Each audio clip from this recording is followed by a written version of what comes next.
দেশের মানুষ বিভ্রান্ত অবস্থায় ছিলেন। সেই কালুরঘাট বেতার কেন্দ্র থেকে একটি ঘোষণার মাধ্যমে যিনি জাতিকে ঐক্যবদ্ধ করেছিল তার নাম শহীদ প্রেসিডেন্ট জিয়াউর রহমান,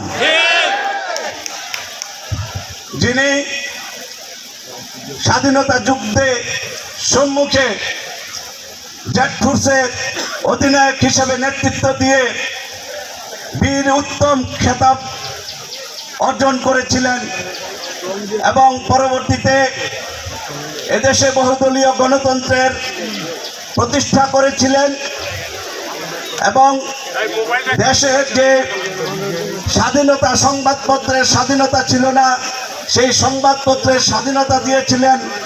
দেশ যখন অর্থনৈতিকভাবে পঙ্গু হয়ে গিয়েছিল তখন খাল খননের মাধ্যমে কৃষিকে স্বনির্ভর করে দেশের অর্থনীতিকে উনি চাঙ্গা করেছিলেন। সেই শহীদ রাষ্ট্রপতি জিয়াউর রহমানের যে স্বপ্ন, সেই স্বপ্ন পূরণ করছেন আমাদের প্রাণপ্রিয় প্রধানমন্ত্রী জনাব তারেক রহমান সাহেব। তিনি আবার খাল খননের মাধ্যমে দেশকে কৃষিতে স্বয়ংসম্পূর্ণ করে আবার স্বনির্ভর বাংলাদেশ গড়ার যে প্রত্যয়, যে প্রচেষ্টা করছেন। আপনারা দেখেছেন এই ঈদে উনি নিজে ঢাকায় বর্জ্য ব্যবস্থাপনা পরিদর্শন করেছেন, নিজে গাড়ি চালিয়ে। আপনারা জানেন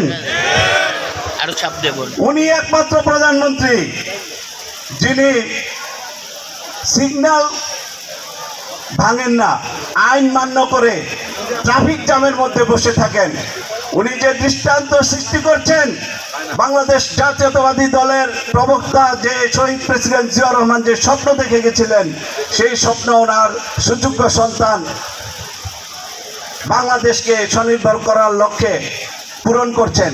এবং তারই বিশ্বস্ত হাতিয়ার আমাদের প্রাণপ্রিয় নেতা জনাব মোস্তাফিজুর রহমান রূপগঞ্জকে মাদক মুক্ত, সন্ত্রাস মুক্ত, চাঁদাবাজ মুক্ত করার জন্য যে অক্লান্ত পরিশ্রম করছেন, মোস্তাফিজুর রহমান দিবু ভাইয়ের নেতৃত্বে ইনশাল্লাহ রূপগঞ্জের আনাচে কানাচে কোনো রাস্তাঘাট, কোনো ভাঙা রাস্তাঘাট থাকবে না। সমস্ত শিক্ষা প্রতিষ্ঠানে উনি যেভাবে সশরীরে গিয়ে শিক্ষা প্রতিষ্ঠানের শিক্ষার মান উন্নয়নে কাজ করছেন, আপনারা শুনে খুশি হবেন। বাংলাদেশে একটি টিচার্স ট্রেনিং সেন্টার, যেখানে কম্পিউটার ট্রেনিং করানো হয়, আইসিটি ট্রেনিং সেন্টার, সেটা উনি রূপগঞ্জে নিয়ে এসেছেন। আগামী এক সপ্তাহের মধ্যে ইনশাল্লাহ সেটার কাজ শুরু হবে। উনি যে উন্নয়নের ধারাবাহিকতা ধরে রাখতে পারে, আমাদেরকে ওনাকে সহযোগিতা করতে হবে। বক্তব্য দিবেন এমপি মহোদয়, বক্তব্য দিবেন মামুন ভাই।